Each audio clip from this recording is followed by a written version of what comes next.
गंगा जी की महिमा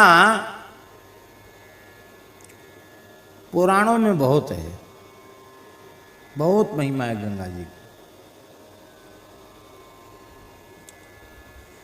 की। गंगा जी जल नहीं है, पिघला हुआ परमात्मा है, ब्रह्म है। ब्रह्मद्रवेति विख्याते पापम मेहर जाह्नवी।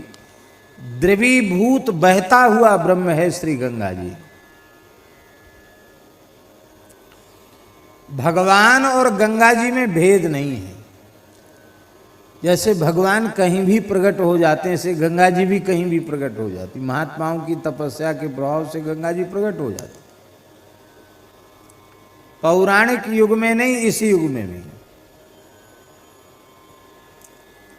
जामनगर में, गुजरात जामनगर में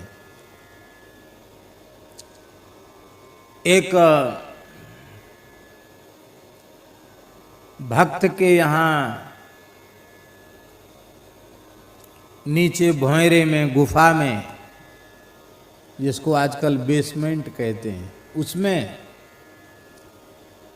सद्गुरु श्री रणछोड़ दास जी महाराज अनुष्ठान कर रहे थे, भजन कर रहे थे।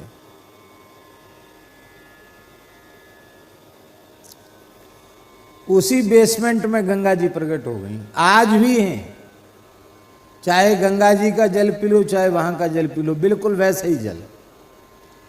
और आसपास क्षेत्र में 400-400 फीट नीचे तक पानी नहीं है।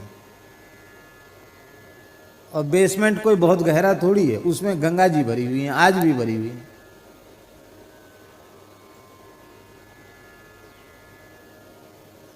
ये तो बहुत पुरानी घटना नहीं। ये मिस्त्री कह रहे हैं कि ये तो कोई 100 साल पुरानी घटना नहीं है।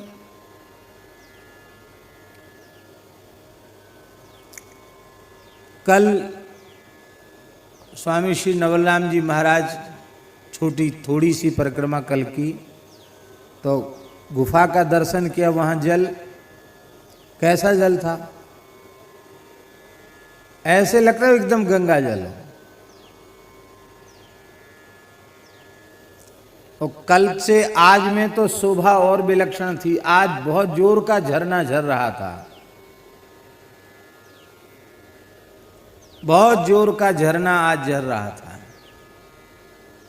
तो हम तो सवेरे ही गंगा जी चले गए प्रार्थना के बाद, और कम से कम 1-1.5 घंटा गंगा जी की धार में बैठे। बड़ा दिव्य जल, और वो झरने का जल तो एकदम शीतल था, और गुफा का जल गर्म था। बड़ा दिव्य। गंगा जी की बड़ी महिमा है। धन्य देश जहां बह सुरसरी, धन्य नारी पतिव्रत अनुसरी। कितनी महिमा है गंगा जी की। गंगा जी का दर्शन नहीं, स्नान नहीं, गंगा गंगेतियो ब्रूयात योजनानां शतैरपि मुच्यते सर्व पापेभ्यो विष्णुलोकम स गच्छति। सैकड़ों योजन दूर खड़े होकर गंगा गंगा गंगा ऐसा उच्चारण करे तो सारे पापों से मुक्त होकर विष्णुलोक का अधिकारी हो जाता है, ऐसा पुराणों में लिखा है।